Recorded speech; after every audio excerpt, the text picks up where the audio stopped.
Welcome, friends, to the Gaijin Animation Appreciation Hour with your hosts Sig Bisley and Colt Mauser. Before we get started, please be sure to like this video and subscribe for more content just like this. Now, let the animation appreciation commence. Go. This weather is fucking atrocious. Yep. I haven't had power. Well, I have power now, obviously.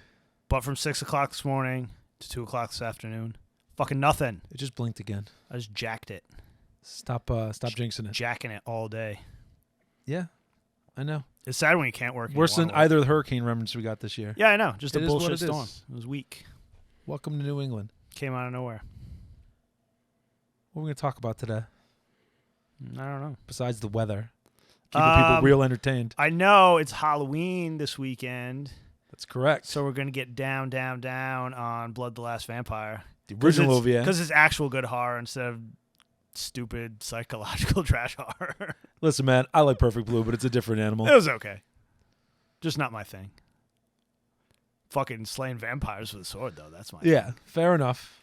Listen, I wanted to do fucking Vampire 100D, but this has got to be 10,000 reviews on that. You know what I mean?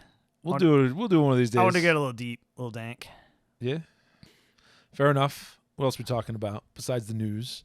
I know it's shameful to not talk about animated things, but I saw DUNE last week, and I really want to talk about it. Yeah, we got to talk about DUNE. Just for a minute.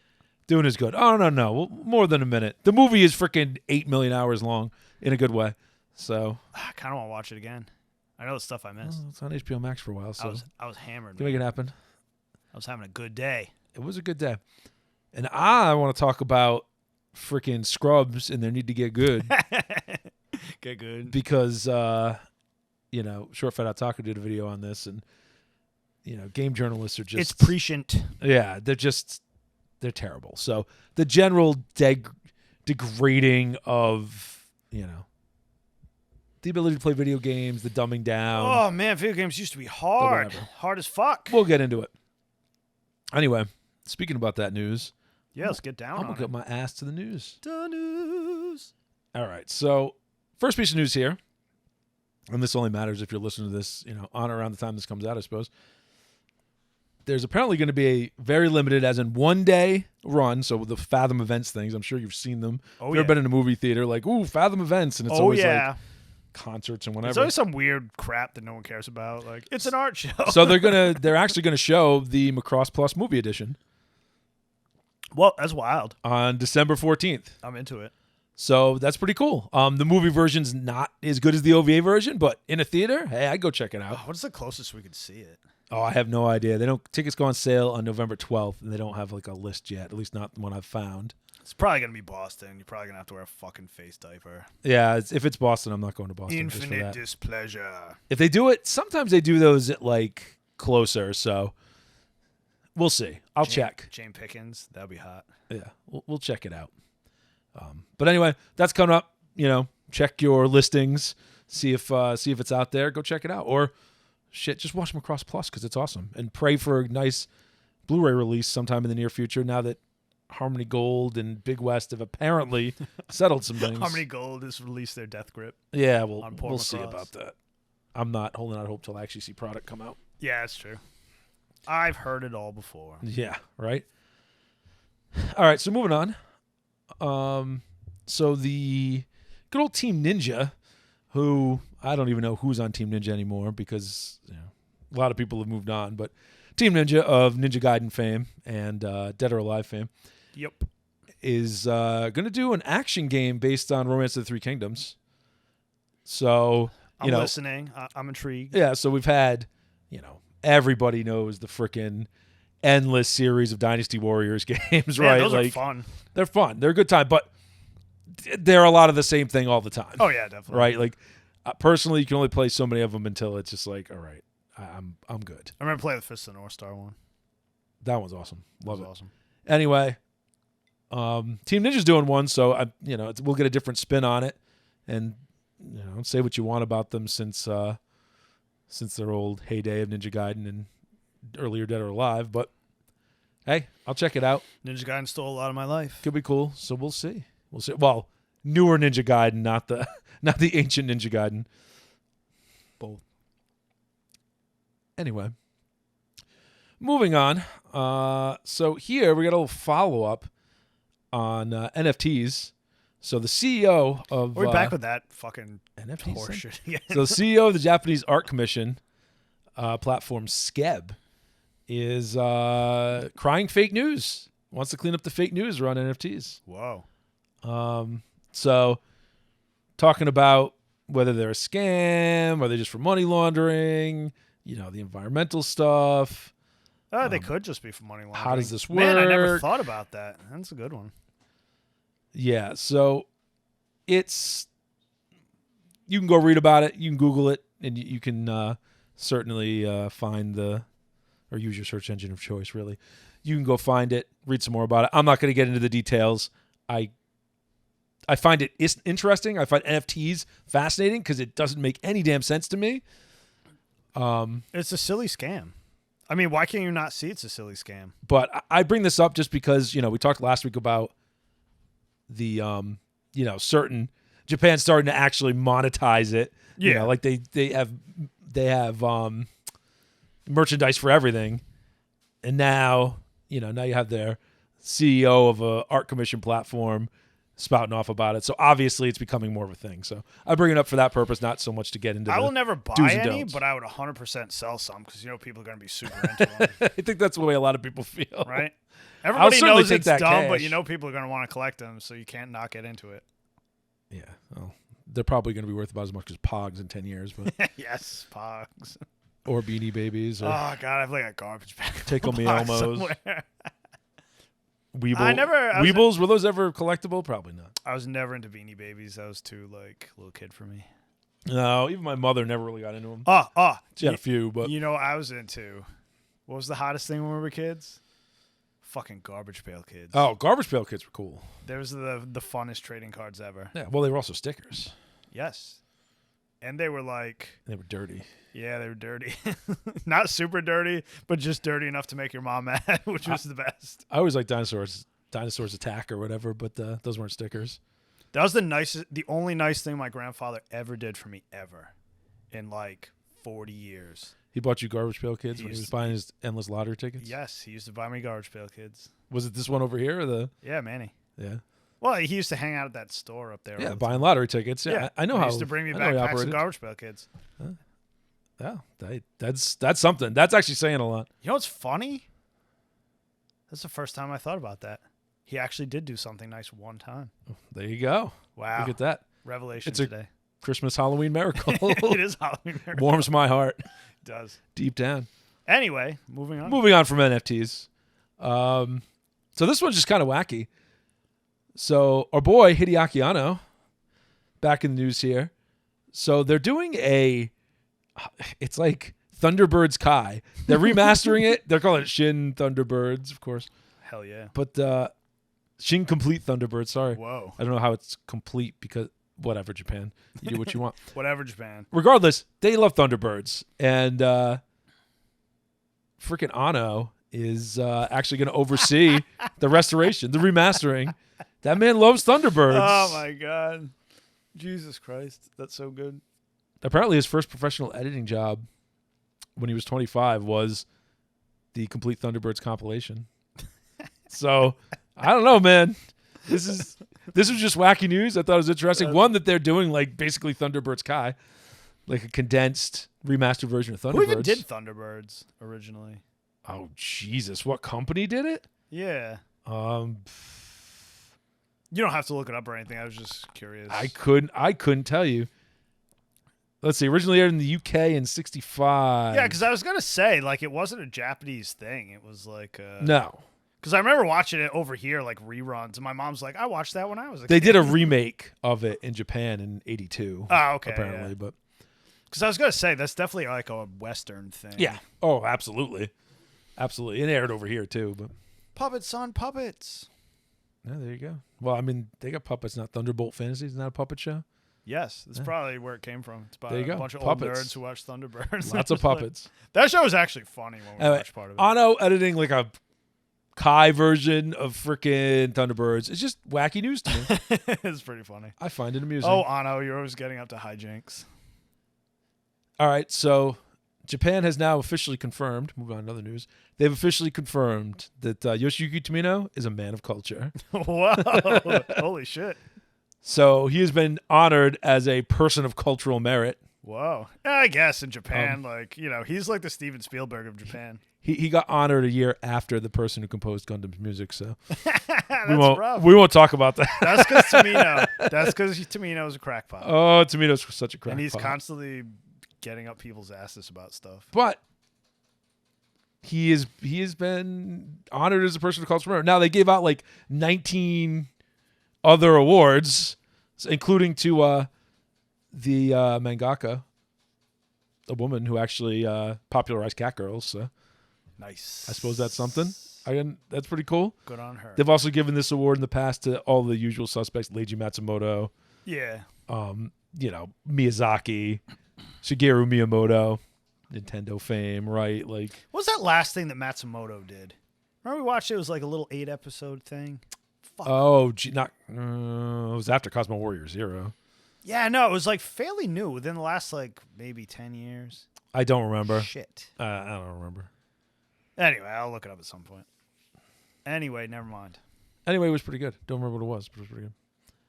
Anyway, it is now officially confirmed. Yoshiyuki Tomino, man of culture. I aspire to be a man of culture someday. I know, right? If only I could be that culturally enriched. Anywhere here in Japan. Here it's probably easy because there's nothing but pig smellies, but I think I'm already a man of culture here. All right, so Bandai. Again, Japan, there's nothing Japan won't get in on when it makes some money. They're good capitalists. Oh, absolutely. So Bandai getting in on the green game. They're giving away EcoPla plastic Gundam model kits. Are they recycled? Yeah. They're made out of recycled materials. Nice. Yeah, it looks like they're going to they have a recycling box, so they collect materials and they recycle them. I'm assuming you could just, it makes a lot of sense. I should be able to just give them my old sprues. And I was just going to say that. Sprues, parts you don't use, stuff like that. The secret of all recycling is how much does it cost to transport in both money and materials and resources and pollution and whatever else. Because, if it gets loaded onto a goddamn diesel truck and has to go halfway around the world to get recycled, I'd probably be better off burning it in my backyard. It's like the whole bottle recycling thing in Germany. So much better than ours. I like that one. Basically, if you're not familiar, in the U.S., you turn in your bottles and they smash them and make new bottles. Yep. In Germany, you turn in your bottles and they just refill them. They sterilize them, give obviously. them back to you. They don't just pour new stuff in them. But yeah, you can even see like the grooves on the bottles from going through the machines over and over. Yeah, exactly. I feel like it's way better system. I agree, but it requires glass bottles, and there's shipping costs associated with glass bottles that the U.S. doesn't want to take into account. Whatever. We're not going to get into that. That's not what this podcast is about. Don't get me. It's not about infrastructure bullshit. It is not about infrastructure bullshit. It's just kind of cool. I appreciate their enterprising. I just like being able to get giant flip top bottles in like a giant crate. Yes. Like that's a case of beer over there. You're off topic still. Gundam models, recycled, kind of cool. This is my podcast. I can be on any topic I want. Fair enough, but we're going to go places that maybe people don't want to go. Maybe I don't want to go. To Germany? Right now, maybe not. All right, so more Gundam-related news. So apparently this was a thing before, and it's coming back. There's a Gundam arcade competition TV show in Japan. Like fun.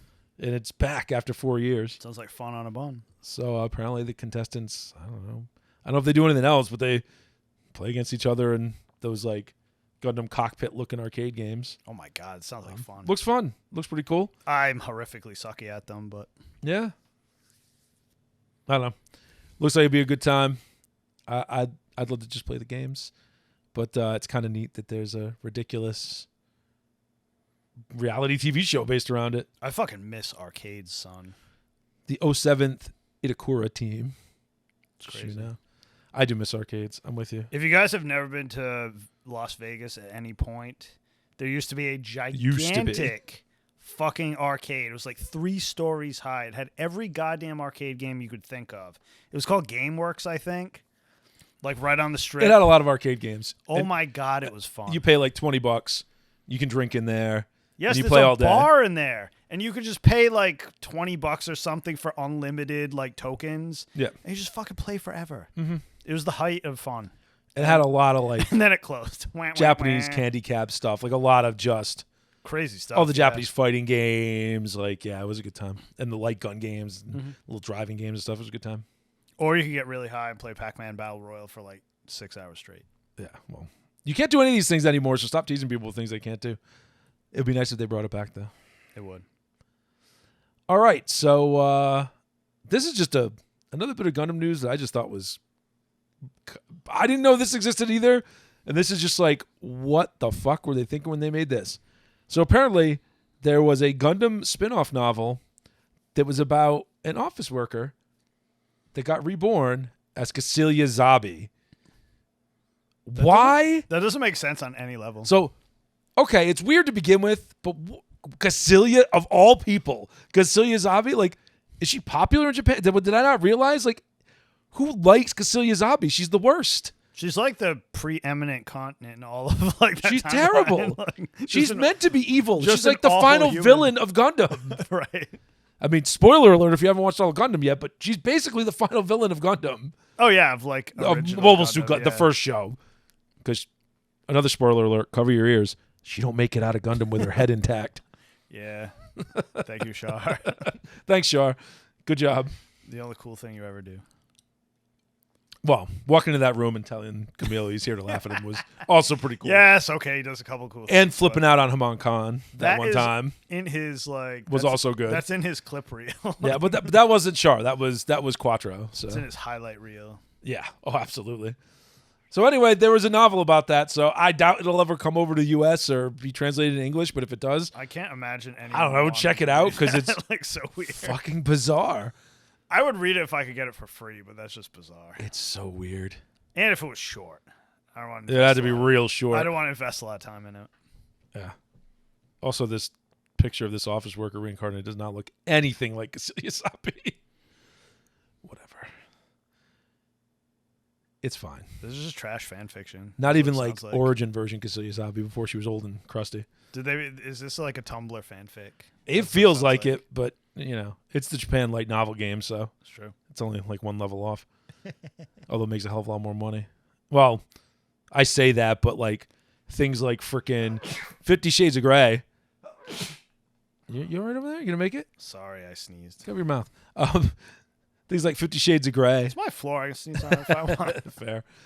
Things like 50 Shades of Grey made a ton of money, and they started out as fanfics, so I don't know. Fanfics of what?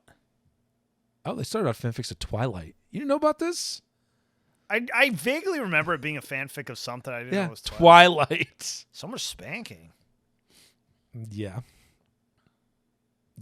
whatever. Garbage. Anyway, moving on. I feel like Twilight was like the thing for fanfics, though. You know what I mean? That and Harry Like, Potter, right? Like, Harry Potter. it's kind of, that's the early 2000s right there. Yep. Weirdos got to ruin everything. Yeah, it's what weirdos do. Anyway, moving How it on. goes. Moving on. The last bit of news I have for today is the day that Whoa, today Netflix is the day. dropped their live-action Cowboy Bebop trailer. And if I hadn't seen the anime and knew nothing about it, I don't think I would have hated it. Right? Are they pulling a Masters of the Universe Revelation? Quite bait and switch? possibly. Right? Like, there was only one scene in it. Well, and this wouldn't have even bothered me if I didn't know the anime. There's one scene where it looks like, and who knows, there's context here, but Faye basically out kung fu's Spike, and I'm like, no. That's not what she does. That's not how this works. I don't remember Faye ever kung fuing. No, that's not what she does. And there was a really crappy... She just shows her titties and runs away. There was a really crappy, skinny Pierre LaFaux that looked like he was flying around on wires. It's not going to work for me either. No. I didn't see Ed because I don't think there's even going to be Ed. Allegedly, Ein was in it for half a second, but I didn't see it. So, Would there not be Ed? That was like the most popular character ever. Because they don't know what to do with tomboys. I mean, they would have just made it a non-binary whatever, right? Like, well, they could have just made even her, though Ed insists every time Ed is a girl, and they could have just made her normal and then like press released her as non-binary, right? I mean, she's just a tomboy, and she's like 12. Well, the point Stop is being a pedo. The point is that no one gets. Like, you can do whatever you want in the show because these weirdos aren't going to watch the show. That's as long as correct. the press release says non-binary, she could just be a fun tomboy, and like they're never going to know. Yeah. Ed was like the glue holding that show together. I just solved the whole problem. Yeah, it's true. Like, so I don't know, but regardless, it looks competently made, but that doesn't mean it's good. The CG is about what you'd expect. It's Netflix tier. Yeah. It's better than like Death Note was, but it's oh god, it's on the level of something like Lost in Space. Maybe not quite as good. Third season of that's coming out. Yeah, I'm curious to see what they do with it. Anyway, it's we're the not talking last about one, so we better watch it. Yes, we're definitely gonna watch it. The first 2 seasons were good. The first one was better than the second, but they were both second good. one, I'm like, go to a different planet or something. You know what I mean? Then yeah, whatever. They didn't take that. They didn't take the concept from the original. Regardless, trailer came out. I watched it. It's clear at this point that they've completely fucked up Faye's character. You can't do that anymore. The character that they turned her into is probably fine if you know nothing about the show. So, I think my point at the end of the day is it may be competent enough to work for people that don't know anything about the show, the anime. And if you take it on its own merits, maybe it'll be okay. Despite what all the freaking cast has been saying, despite all the stupidity, it could still be okay. So it's like the remake of RoboCop.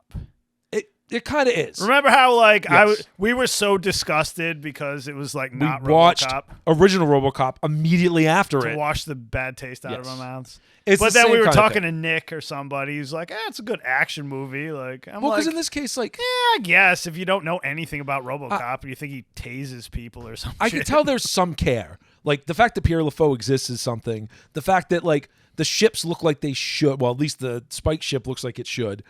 You know, the fact that the design looks noir enough. Jet Black looks fine. I don't care what everybody says. Yeah, I know he's not turning a guy named Jet Black into a black guy. It seems a little off to me, but it's fine. That's the first thing I saw when I thought. Yeah, like, that's a little on point, on the nose. It's a little on the nose, like, but it's fine. He works. He works for that character. The girl who's playing Faye doesn't work for anime Faye. Maybe she works fine for this version of Faye. Whatever. And that's not necessarily her problem. That's the script's problem of like, she's a femme fatale and you're not allowed to have femme fatales anymore. God forbid they ever did live action Lupin. You'd never have Fujiko done properly. Like half of anime is femme fatales. Like that was their game. And John Cho clearly gives a shit and he's really good at his job, even if he's way too old to be Spike Spiegel. Yeah. Like I get taking it in That's that direction. What I think. Like when I first like saw the pictures, I'm like, I know he cares and he's a good actor, but it's not the guy, man. He's like Spike's not Asian. His name's Spike Spiegel. Like, come on, man. Come on, man. Yeah, well, we won't get into any of that. Not that really rages me, but it's just like, why you got to do it? Cultural appropriation, even though he's Korean and not, technically he's American, not Korean, but he's of Korean origin. That weird thing we do in America just makes no sense. And not Japanese, so that makes less sense. Not a monoculture. Because if he was going to be Asian in the show, he was going to be Japanese because it's Japan, and that's the default if they're not obviously supposed to be. But you know what? Korean. Watanabe like wanted everybody to be white because he loves America. He's America #1. Oh yeah, I mean he allegedly loved the dub way more than the. Oh yeah, the original Japanese. Well, I mean that's one of the best dubs ever, so I can see that. Anyway, I'm not going to get on about it too much. You all could go watch the damn trailer. Like I said, if you haven't seen the original Cowboy Bebop 1, what the fuck's wrong with you? Go watch it. It's not, from the trailer, it's not complete trash. So my hot take is the trailer isn't complete trash. I still think it's going to be terrible. It made me slightly want to vomit because it doesn't work for me. It's not something I ever needed to see live action. It just doesn't work for me. My hot take is it's a trap. Don't believe it. Oh, I agree. I don't trust anything from the trailer. I mean, He-Man, right? Like we talked about.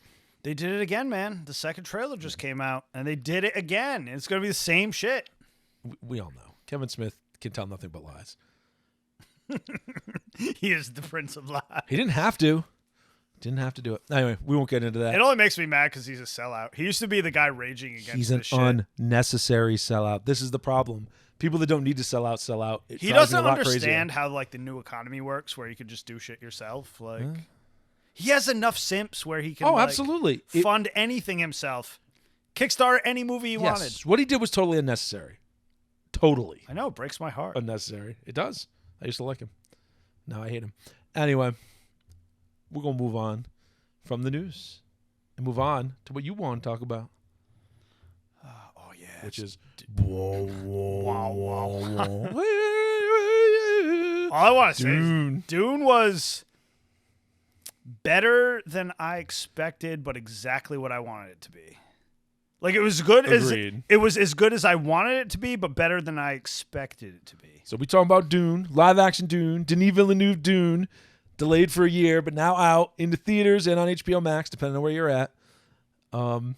It's the third adaptation of Dune, because after the David Lynch version, well, after fourth if you count the failed Jodorowsky version, which looked bananas, and had very little, but didn't happen. But watch that documentary because it's entertaining. And Jodorowsky's just an entertaining guy. And the concept art looked awesome. I want that giant book he has. Really I know. cool. Like, where the fuck do you get that? Anyway, if you're bored... David Lynch's Dune. If you're bored, there's a documentary on Jodorowsky's Dune. Yes. Watch it. Then there was David Lynch's Dune, the first actual adaptation, which was horrendous. It's a mess. Nightmare. I've heard there's one cut of it that's really good, like a fan cut that's really good. Huh, that's interesting. And I heard that Lynch's director's cut is a lot better. I haven't seen it, and I haven't seen this fan cut either. Allegedly, the new German Blu-ray is going to have it. Ooh. So I want to check it out at some point. I haven't watched it in many years. It's not great. All of the casting was just shit, so it's like... They adapted the whole book into one movie. You can't do that. No. You can't. It's too long. And then they did a miniseries for Sci-Fi. Which was actually good. Which was... Writing-wise, it was... The best adaptation up to that point. Writing-wise, it was good. It's a Sci-Fi original. Yeah, it didn't clearly get the money had limitations. Lots of limitations. You know, it's not going to have the best actors. The special effects are trash. The designs aren't... It is what it is. It does what it does. It's one step up from old BBC stuff, although the actors are way worse, but the sets are a little better. That's true. You know what I mean? Because BBC was always good at having like the best actors. Oh, definitely. Anyway, this is the new one. So it's one of the prettiest fucking movies I've ever seen. Yes. Which doesn't surprise me. Denis Villeneuve, he knows how to make a visual masterpiece. I know, Blade Runner 2049 is a very divisive movie. People either love it or hate it. I loved it. I thought it was really good. But you cannot deny how pretty it is. Oh, it's gorgeous. And this is another step up from that. It's just gorgeous. Magnificent. It looks good. The designs are good. It's interesting because they definitely use Lynch's Dune for a lot of the designs. Oh, they do, yeah. Like Harkonnen, besides the Harkonnens being bald and not red-haired, the Harkonnen designs, to me, are a lot similar. Baron Harkonnen's floating around, like in that one, which is not what he does in the book. I liked the bald better.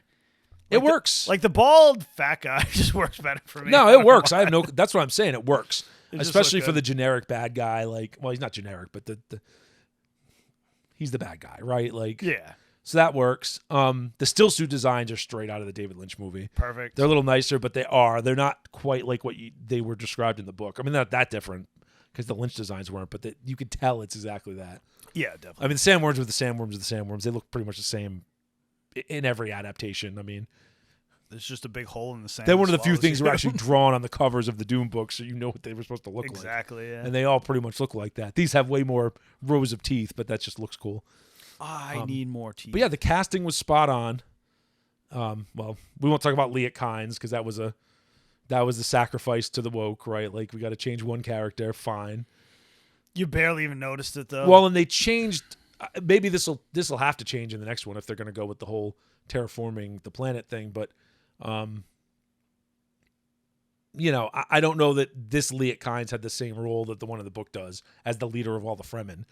It never really seemed that way. Yeah. I mean, it could be, and we could find that out, but it didn't seem so, and they didn't expressly say it. Whereas in the book, Liet is the leader of all the Fremen. Yes, and they all, bow down to him. Basically, it's very explicit. In the book, yeah.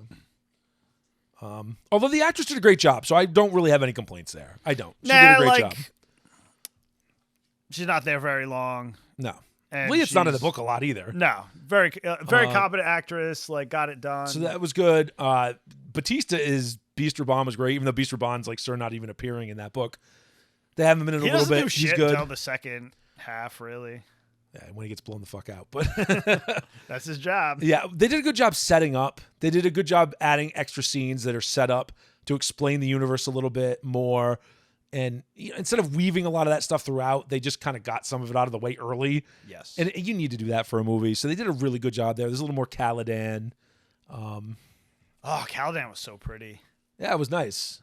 Like, I like that they expanded that out so you got to see more of it. Yeah, and, the actors were all good. Like, Momoa did a good job as Duncan Idaho. I couldn't picture him as Duncan Idaho, but he did a damn good job. It worked. Josh Brolin was great as Gurney Halleck. That's kind of exactly how I pictured him, too. So. Yeah, that works. I pictured him a little fatter, chubbier, right? Yeah. A little fatter, a little wackier, but yep. It worked. Like, he's got that kind of brick face that you need to and do that. like, just grumpy, old, like, dad type of, yes. Oscar Isaac as Leto was perfect. Oh, God, yes. Jessica Ferguson, I think. No. Yes. Something Ferguson? Sarah Ferguson? It might be. Regardless, as Lady Jessica was good. Yes. Yeah, Timothée Chalamet did a good job. He's clearly a little older than the Paul in the books, but he still looks like a kid. Unlike I can't remember his name. Was it Brad Dourif in the original? Was he freaking Muad'Dib in the original? I think so, yeah. Regardless, you see the picture of him and he's obviously a full grown ass man. Like, You're a grown ass man. He's way too Timothée Chalamet's too pretty. That was my only beef. Yeah, but he is the product of a multi-thousand-year genetics, eugenics program. So he's a hair feminine. He probably has to be a little bit of a pretty boy. I want to be a little more beefcake. Yeah. Yeah, and there's some change. Like, Fade Rotha is not appearing in this film because clearly he's got a better entrance for the second book, so that's fine. Yeah, that's true. Well, second film. Zendaya didn't ruin it. No, yeah, some people are criticizing her. I thought she was fine. I mean, she's never good in anything, but yeah, she's really not great. She but didn't fuck it up. So. She was fine. Did a much better job than she does as Mary Jane. I'll tell you what. Yeah. But yeah, it's a pretty movie. It works if you haven't read the books. I've been told because I've read the book. Because I've only read the first book. I'm not reading the other books. The plot gets really stupid and crazy. And no offense, anybody, but it gets real dumb. But it's good. I can't wait for the second one. The only reason I wanted to bring it up is because last week we were talking about the Invaders Zim movie and how it restored my faith in that things could still be good. Yes. And this movie had 10,000 opportunities to get fucked up. Yes. You know what I mean? Like, You have no idea how, many opportunities they could have taken to fuck this movie It's Hollywood. up. You understand. Yeah, and it actually came out as near perfect as I could ever. It's as good as I could. Like, could I use an extended cut? Sure. Oh, fuck yeah. Do I want that? I want the 5.5 hour cut. The only scene it really needs that I really think they should have had in there is the dinner scene. Because that was kind of a big thing to cut out. They didn't, because that's like the precursor to the whole invasion and all. Well, and that scene really hammers home the political intrigue going on, right? And that's the one thing they didn't drive home very well is all the different little factions and people trying to do shit. Yep. And I get it, you got to cut some of those out, and that's fine because there's way too many people in that dinner scene. You could cut some of them out entirely, right? Yep. But they should have had it. Because it really established, you had Liat there, you had the Atreides there, you had the Guild Bank representative, there were Guild Bank representatives. You had those dirty space Jews. You had the what the hell were they? The water sellers, some of those might have to go, but you at least got an idea, and they could talk about the Landstrad, which they didn't say much, or. They do some of that in voiceovers in the beginning, so it's not strictly necessary, but I really think they should have had it. That was the linchpin scene in the beginning of the book. I thought it was. I thought it was important. But where do you cut it? It was already a super long movie, and where do you cut it between that and the second movie? No, so they kind of had no choice. I get it. And it's still a kind of thing that even if you didn't use it now, you could use it in the second movie. They probably won't have any room in there either. No. But you do a theoretically flashback, you could flashback it into the second one a little bit, right? Or have it as a lead-in, to kind of set the stage for the second movie. Like, I don't know. We'll see. There might be an extended cut. It could be anything. We'll find There's out. a ton of shit to fit in the second movie too, though. Yeah, well, it's longer than the It's longer than the first one, I think. I would imagine. I would think it's going to have to, but there's a lot more you can cut out, I think, in that one too. Probably, yeah. There's a lot of just dicking around with the Fremen. There's a lot of, you can condense down a lot of and maybe we'll have a montage. You can condense down a lot with the Fremen. Yeah, man. Get down to a montage. All But right. anyway, That's Dune. it was excellent. Go out and watch it. Yeah, go and watch it. Give it money because it's actually Give it money. At least give it some streaming views. It's, it's worth it. It's very pretty. It's good. If you read the books, I think you'll like it. If you didn't read the books, I still think you'll like it. So And they check it out. could have fucked it up and they didn't. Yeah, So agreed. support things that aren't terrible. Agreed. Anyway, moving Moving on. All right, so this is what I want to talk about a little bit, which is just the sadness that is partially modern. If you hear galloping in the background, don't worry about it. There's a trend with modern game journalists that I think a lot of people have seen, and it's not just game journalists. It's kind of people in that the games community. There's no games community. I'm not in a community. Get out of here. But in the quote unquote online games community, where people just whine about things being too hard. Right? Oh, this game is too hard. That game's too hard. So the latest one was Metroid Dread, right? And I think it's because it's a little shocking how difficult it is. Spoiler alert, it's not super difficult. It is not Dark Souls difficult. It is not. I was just going to say, wasn't Dark Souls super difficult? Yeah, it's easier than Dark Souls or Dark Souls 3 or Bloodborne. It's easier. I personally think playing all those games, it's easier than those by a magnitude, right? As a matter of fact, I think the difficulty curve in it is done a little better, but I'm not crapping on the Souls games at all because they're also very excellent. It's a different style.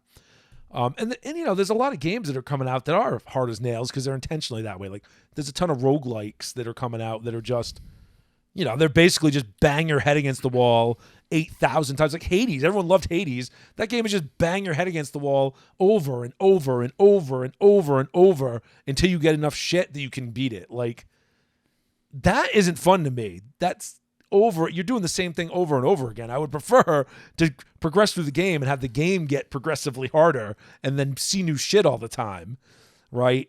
So, and I'm not crapping on Hades either because it's a fun game, but it's just any of those roguelites, I've always found I grow bored of them before I ever beat them, not because they get too hard, because they get too repetitious. I have no desire to get better at them. Yeah, if you have to do the same thing. Because I'm doing the same thing again, right? And I'm not progressing. Even like a Dark Souls or a Bloodborne, once you get past a boss, well, you're in a new area, right? And now I can do some new shit. Thing. So even if I have to bang my head against the wall a little bit, I'm at least seeing new stuff. So journalists just lost their minds about Metroid Dread. Oh, it's so hard. It's so hard. It's not that freaking hard. This is as hard as the original? No. The original is hard. Like Metroid is hard. Fucking but smash your dick with a hammer hard. But Super Metroid is easy. Very easy. I like Super Metroid a lot. One of my favorite Metroid games. Yeah, but it's very easy. It's not a hard game at all. I mean, it's one of the games I beat back when I was a kid.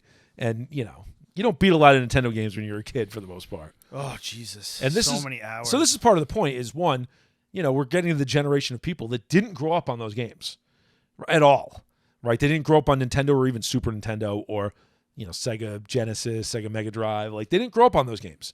They're used to the PlayStation 2, N64 era. There were hard games there, don't get me wrong, but on average, the games were way, way, way easier. They were meant to be beaten, right? When we were kids, everything was super hard. So hard. No, board games and shit were hard. There were occasional games that were easy, but they were few and far between. Like Castlevania 2, to me, as long as you had a guide, was easy. If you had that Nintendo power, Castlevania 2 was pretty easy. It was fun. Like, you could beat it. Castlevania 1 was impossible. I don't want to get too deep, but most Atari games, were, impossible. Yeah, Atari is a whole different They beast. were actually impossible. There was no place to go. You couldn't finish. They were just impossible. But you didn't know that. You just kept playing it in E.T. forever. You just kept No, playing man. Strawberry Shortcake. ET only goes into the landfill. That's where ET goes. You know what's funny? I had a copy of that. I should have never sold it to your brother. ET. Anyway. Because they literally buried all of them. Because it was terrible. It's funny that I played it a ton before I knew that it was a scam. And Those games were they a just scam. dump you into this thing and you walk around Yeah. back and forth, and that was it. There was nothing else. I mean- I kept searching in vain for like some way to get out of there. And Not there was good. just nothing. You have to get to Nintendo before games got even remotely fair. But, people, if you're not used to that. Atari Boxing was fair. That was fun as shit. Yeah, but that's a different animal. Two-player. But,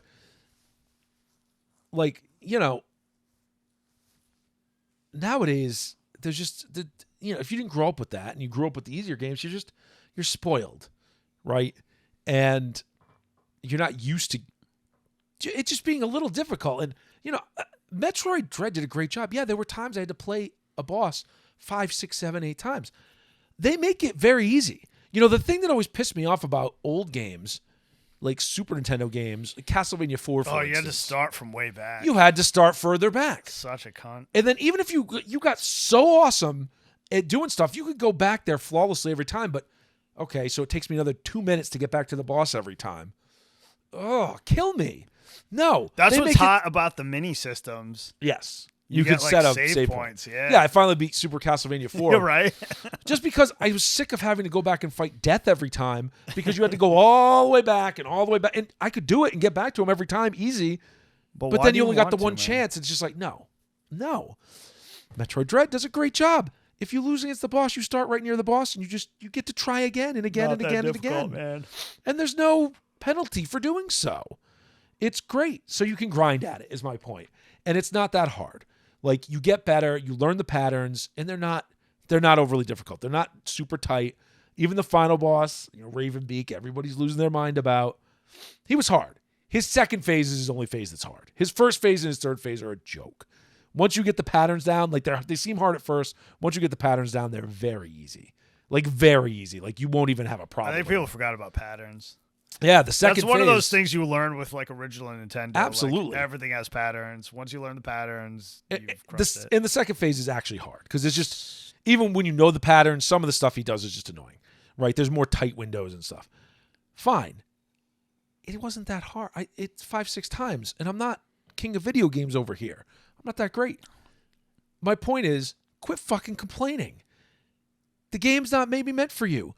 The story's not that phenomenal anyway. I'm not crapping on it. Just, it's not meant for the story. It's meant for the game, not for the story, right? It's not an RPG.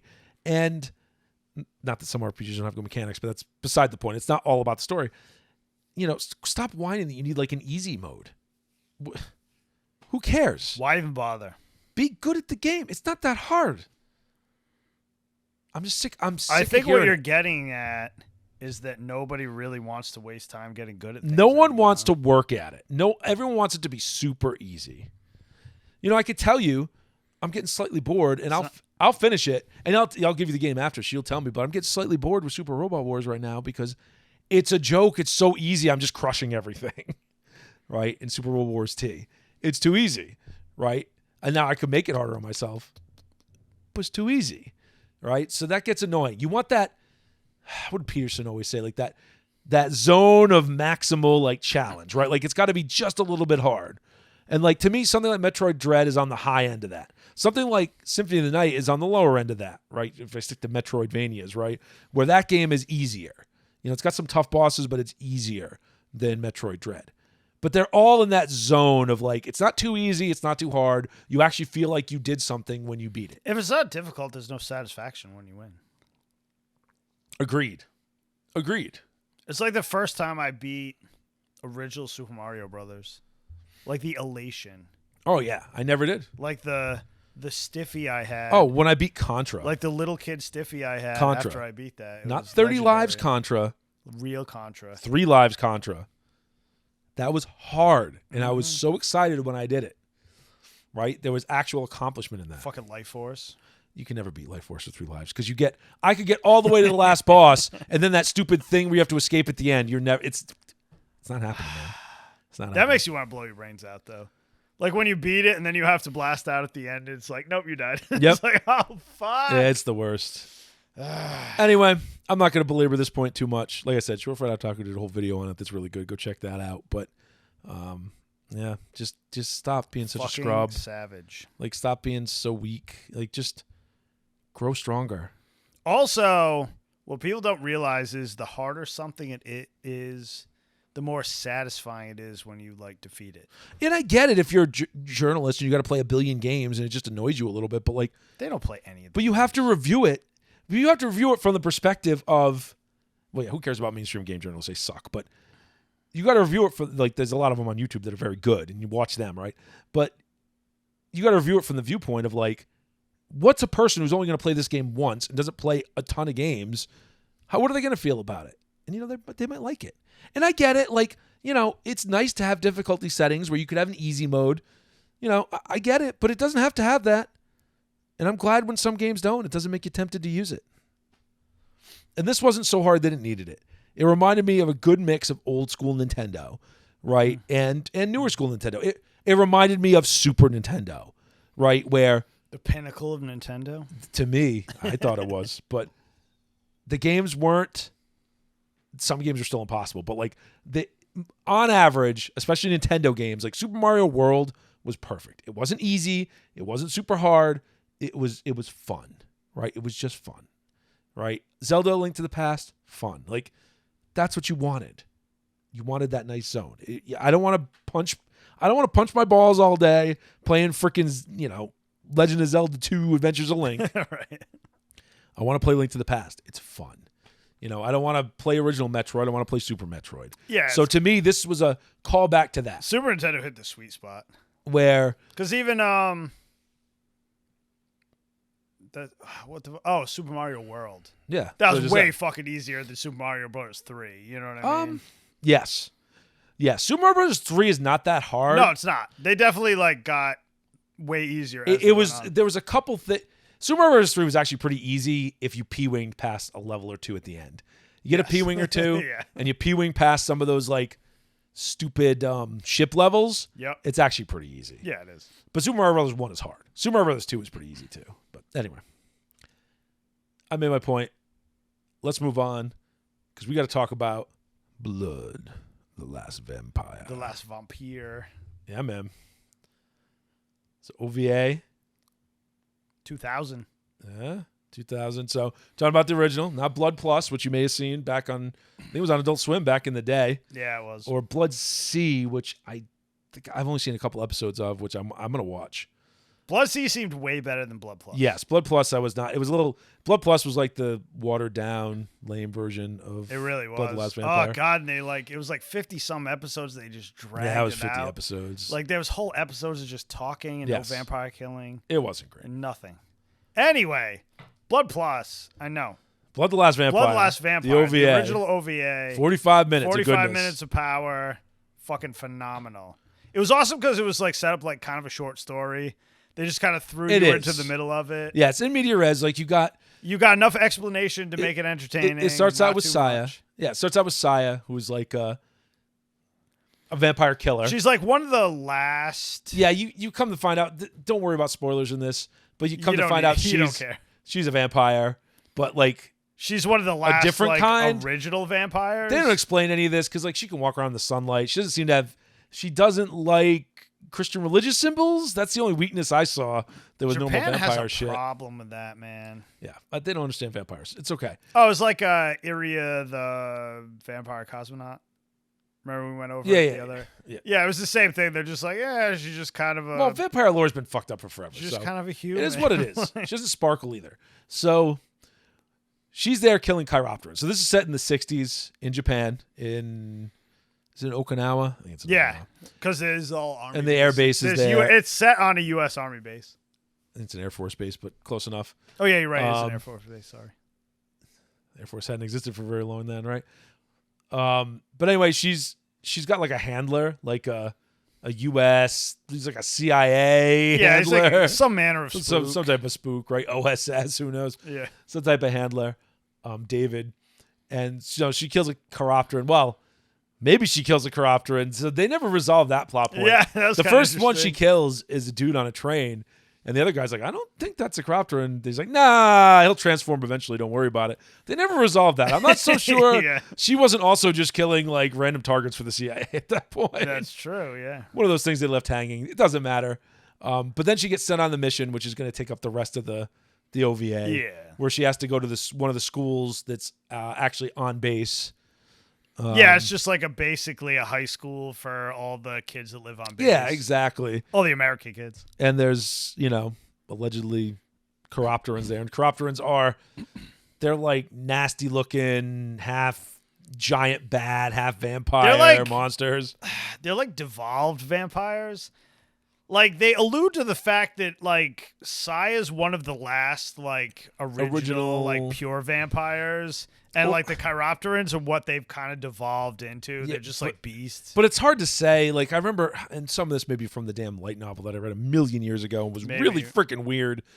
And then there was the manga, too. I have that somewhere. But I think the Chiropterans were actually, they've been around for forever. And she may actually be, like, a hybrid or distillation from them. So it doesn't, I don't know. It's weird. That's stupid. I like mine better. I didn't say it was right. I'm just saying that may be what it is. They don't deal with that in this. They don't give you a background of any kind. It doesn't matter. Which is nice. It's kind of nice. You don't have to care. The whole story is her trying to track down, it ends up being 3 Chiropterans on the base. Because they can take human form. Yes, they take human form, and then they can pop out of human form, and they start killing. There I go killing again. And it's got some great hyperviolence. It is like I enjoyed it more as a Halloween movie. It's like more. It's like it's got a lot of like good horror in it. Well, and it's even got there's a Halloween dance or whatever, right? So it's actually quite it's appropriate like as a Halloween it's set movie. at Halloween, so it's good. So yeah, I mean, so I guess we're talking about the things we liked about it. The ultraviolence is very good. The animation is very good. It's that 90s tier ultraviolence. The animation's excellent. I love her character design because she has lips and no one else does. So there's a couple other people that do. There's definitely a little bit of that in the designs in general, but she's got like these strange giant lips. That's the one thing I wish she had in her other. One thing that disappointed me about Blood Plus. She got big, sexy lips. Such a generic design. Well, I liked it because it was interesting. Like her eyes are kind of far apart. She's kind of weird. Yeah, she's like kind of weird looking. Yeah, they like actually put some kind of work into her character design instead of just like we're gonna draw a stick figure and either put girl hair on it or boy hair on it. And she's super gruff and seems to not give a shit about anybody, but like she actually does want to save people and help. Like, yeah, it's that classic archetype, that classic kind of anti-hero kind of thing, Yeah, because she like doesn't really give a shit, but she saves that nurse even though she doesn't have to. And she like saves that nurse several times. Yeah, I don't know. I mean, complaints. Yeah, okay. I wish there was more of this specific design and style and yeah, Blood Plus whatever. was not like a good. No, maybe Blood Sea will satisfy that for me, but it might. The character design. Those are all different universes, by the way. Like they're all alternate. They're not continuations. Yeah, they have nothing to do with anything. So this is just like one little. I wish they did more concept. stuff like that. I love that like short story style where they just kind of like plop you into middle of something that's happening, and you just gotta kind of enjoy it. It was very Conan or, any Robert E. Howard thing, right? Solomon Kane. Yeah, it's here's one thing that happened. Even Lovecraft. Yeah, he does that. Just like here's a character. This is what happens to him for the next like day and a half. Here's the thing that happens, and then you're done, right? Like it was good. It was cool. I liked it. I liked it. Now, a lot of people don't like it because of that same reason, right? Like, I want to know why there's this, why there's it. It doesn't matter. None of this matters. Stop bitching. Go, Carl. Don't matter. None of this matters. Exactly. No, it's like really good. Yeah, she needs real swords. Yeah, that was a funny thing. That was cool. Because like only like a legit Japanese made sword can like cut Chiropteran for some reason. And, like, she keeps going through them because she's breaking them all the time. Like, her handlers are like, we can't get those. They're, like, not everywhere. She's like, no, get that fucking sword. And she sees one in, like, a pawn shop or something. And, like, later on, she breaks hers, and she goes back and steals it. And then she goes to kill a Chiropteran with it. And it just breaks. She's like, garbage. Fuck, oh, it doesn't even break. It just, like, bends. It's like tinfoil. It's such It was garbage. just total garbage. It was kind of funny. Yeah. Anyway, yeah, it's good. You got any other things you want to say about Blood the Last Vampire? Aside from watch it, I don't know where. Yeah, watch it. we It was. find- You can rent it on Amazon Prime right now. But I don't know about other territories. In the U.S., you can rent it on Amazon Prime, but it is nowhere else. I checked every goddamn streaming service. It was nowhere. We did work hard to find it. Blood That's Sea is available. Blood Sea is fucking everywhere. For some Everywhere. reason. But like, Which Blood Sea might be good. I don't know. but Blood the Last Vampire was not. I couldn't find it anywhere else. But again, depends on your region. There's a lot of stuff that like in the UK or in Europe or somewhere else, it's there. So if you're there or if you got a freaking VPN, you might be able to just flip it over and watch it. Or buy it. It's probably on Blu-ray somewhere. Yeah, I don't know. I don't even know if it's available right now on Blu-ray. What is with these companies, man? I don't know. It's slightly dank, but not that dank. I mean, it was kind of big back in the day. I think they showed it on Adult Swim years ago. Like, just what the hell, man? Get it. So there you go. This is my other bitch. Ain't available as it should be. Yeah, it's pretty much it. Yeah, I don't know. It's another one of those OVA classics, like a lot of the other stuff we've talked about. So Yeah, it really is. Like, if you have a collection, you should add I it. check it out. It's 45 minutes. You know, check it out. Good animation. A nice little tight story about vampire killing, like with some interesting hooks. Just, you know, it's cool, man. Check it out. Anyway, we're old and we're rambling. So, until next week, have a good Halloween. Catch you later. Halloween, baby. Well, that's all for today, everyone. We'd like to thank all of you for tuning into another episode of the Gaijin Animation Appreciation Hour. Please remember to like and subscribe, and may your entertainment be always, well, entertaining.